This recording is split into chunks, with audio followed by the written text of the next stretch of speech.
What is going on, YouTube people? Neo Cards and Comics here today for something a little different. Just wanted to have a little bit of fun, relax today. I am going to go over what I think are the top 10 best X-Men covers of all time. This is a personal list. You might think something else belongs on here. Let me know in the comments down below which ones I missed. If you agree or disagree with my list. These are going to be in no particular order. I didn't go that crazy where I ranked them. The ones towards the end I probably like a little bit stronger. I've kind of grouped them together by era a little bit. So let's just go ahead and dive straight into it. Like I said, this one won't be for everybody, but I wanted to have a little bit of fun today. Just a lighthearted video. First up, this is an honorable mention. This is not one of the 10. X-Men 133. Most of these, I'd say about half of these I own, half of these I don't own. X-Men 133, I absolutely adore this book. The reason I'm putting this in the honorable mention category is it is an X-Men title, obviously, Uncanny X-Men 133, but it's just Wolverine on the cover, and the book is known as Wolverine's first solo story.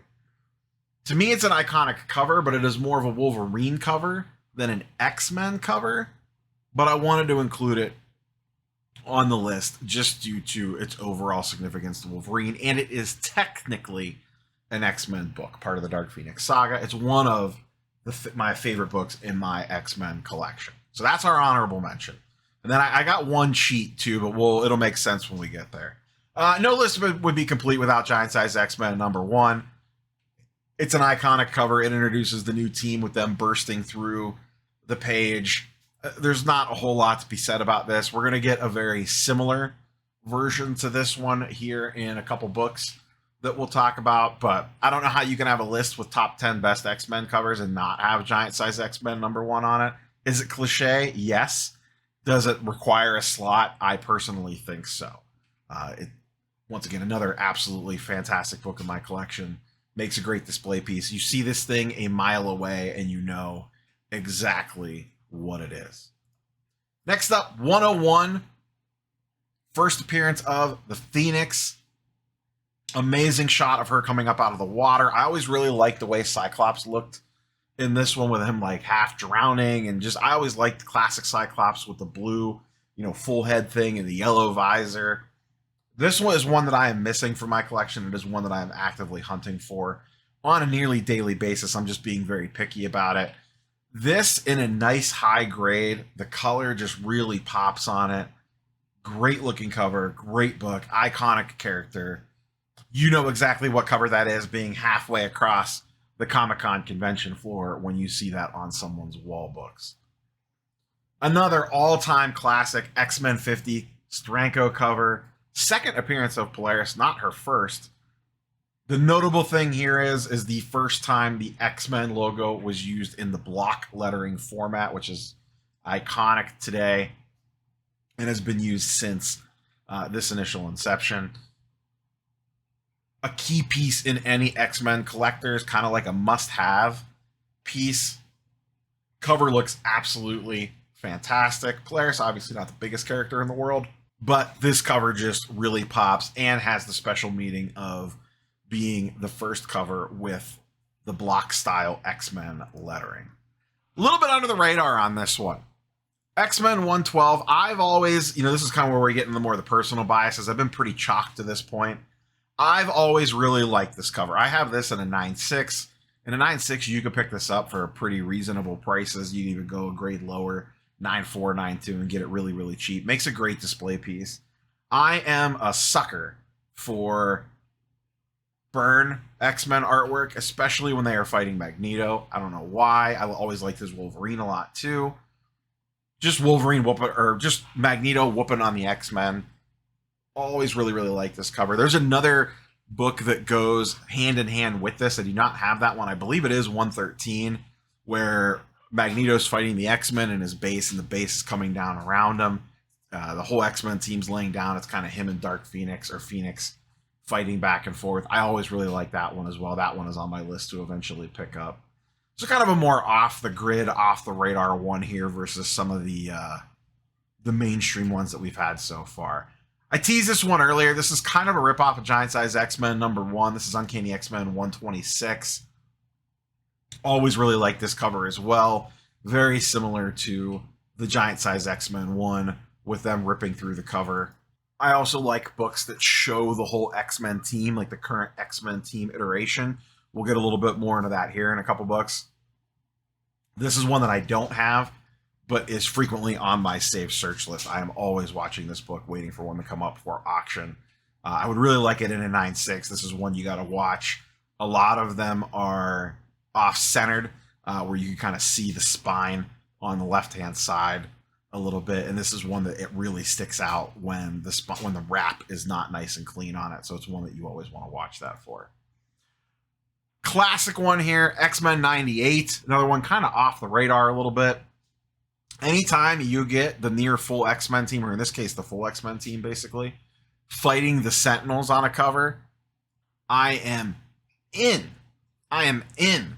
I've been hunting for this one in a 9.8 for a while. They don't come up very often. When they do, they're very expensive. I'm probably going to end up settling for a 9.6. It is not a key issue other than it's an absolutely stunning cover. To me, the Sentinels, outside of Magneto, and really, you know, if you're going true villains, Magneto's almost an anti-hero at this point. To me, the Sentinels are the ultimate X-Men villain. They are their #1 nemesis, in my opinion. Anytime you get the X-Men versus the Sentinels on a cover, I'm going to be a sucker for it. This is the cheat one. I'm combining this into one. X-Men 141, X-Men 142. It's the Days of Future Past storyline. Two absolute bangers for covers. 141 is the super classic with, you know, all the dead X-Men in the background and Wolverine standing in front of Kitty Pryde. I always really liked 142. Once again, going back to what we just talked about, you give me the X-Men versus a Sentinel, but just to see the Sentinel just blasting away Wolverine and his skin being fried off, mwah, magnificent, masterpiece.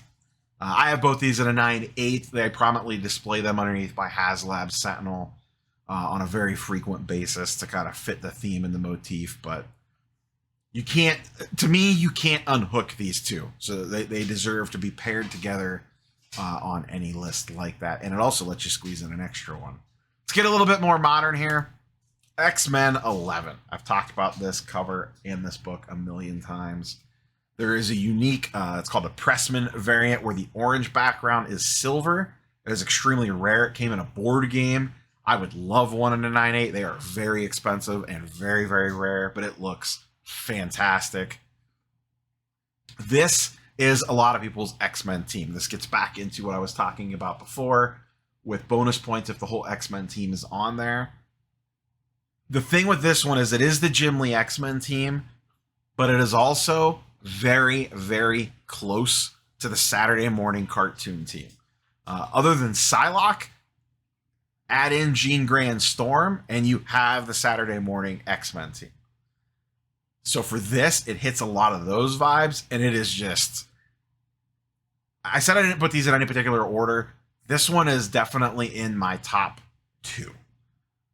It's this one and a classic one. We'll get to that one in a second.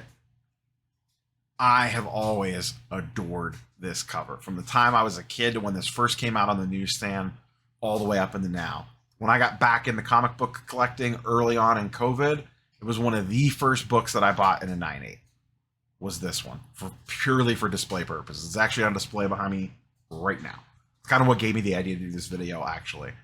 There is something about the Wolverine pose specifically, and then with Jubilee in the corner, I don't know what it is. This is just, it might be one of the most perfect X-Men covers ever. It just checks all the boxes. Saturday morning cartoon vibes, Jim Lee X-Men vibes, and for me, it is exactly right when I first started collecting comic books as a kid. My introduction to comic books as a kid was Jim Lee X-Men #1 and Uncanny X-Men 281/282, Bishop's first appearance, hand in hand with the X-Men Saturday morning cartoon. And this just screams Saturday morning cartoon vibes. The next one is a very close honorable mention to this one. Much more rare, much less talked about. One that I don't have, but I am looking for. Also a Jim Lee cover. Rinse and repeat a lot of the same things. X-Men Annual 1. Iconic Jim Lee artwork again. That Wolverine image specifically, I have seen in a ton of other things. Same with the Cyclops image. I really, really like this cover. I have messed up buying this multiple times when I could have pulled the trigger on it and just didn't, and kick myself every time that I don't, and it has only gotten more expensive as time has gone on. It's an annual, so it's extra thick, so you rarely see them in 9/8, and they don't come up very often because this is not a key issue at all. You're mainly buying this strictly for the cover, and what a cover it is. This is another one that I personally think slips through the cracks a lot because it gets overshadowed by X-Men 11, which I get. I prefer X-Men 11. This is the cool team pose. This is the cool action pose. I really, really love both. But I would give the edge to X-Men 11, but this one is a good honorable mention. And then my all-time, this one is the number one on my list. X-Men 11 would probably be number 2. It's a reprint issue. Classic X-Men number 1, which is a retelling of Giant Size X-Men number 1. This image has been used on t-shirts, posters, the whole 9 yards. This was my introduction to X-Men. This is the X-Men that I fell in love with, because I got introduced to X-Men with this and the cartoon, and then went back in time, and this kind of became my adopted team. For whatever reason, like just this full ensemble with some of the more niche characters like Havoc and Banshee, who you don't always see show up in mainline stories, but when they did, I would always get excited, even though they were kind of corny characters in the grand scheme of things. You know, Sunfire hardly ever showed up. Thunderbird passed away. Jean Grey in her classic outfit. Love this Wolverine pose. Love this Cyclops outfit. I don't know what it is about the old school Cyclops outfit. This reminds me of Pride of the X-Men, the cartoon. The only thing this is missing, and this is just because she wasn't on the team yet, is Shadowcat. I love Shadowcat / Kitty Pryde when she was a member of the X-Men in those late, after Dark Phoenix saga. But for me, this is number 1. I also have this in a CGC 9/8. This is another one that does not come up very often in a 9/8. They are pretty tough to track down and typically go for a pretty decent amount, considering it is a reprint book and is not a key issue in any shape or form. You're literally just buying it for the cover. I had this on a t-shirt growing up in college. I remember having this on a poster. I think I still might have that poster floating around somewhere in a tube. Absolutely love this one. As always, curious for your thoughts and comments down below. Did I miss a favorite of yours? Let me know. Does anything not belong on here? You guys and girls know the drill. Leave it in the comments down below. Back to regularly scheduled programming tomorrow. Like I said, just kind of want to have a little bit of fun today. Catch you guys and girls on the next one. Peace.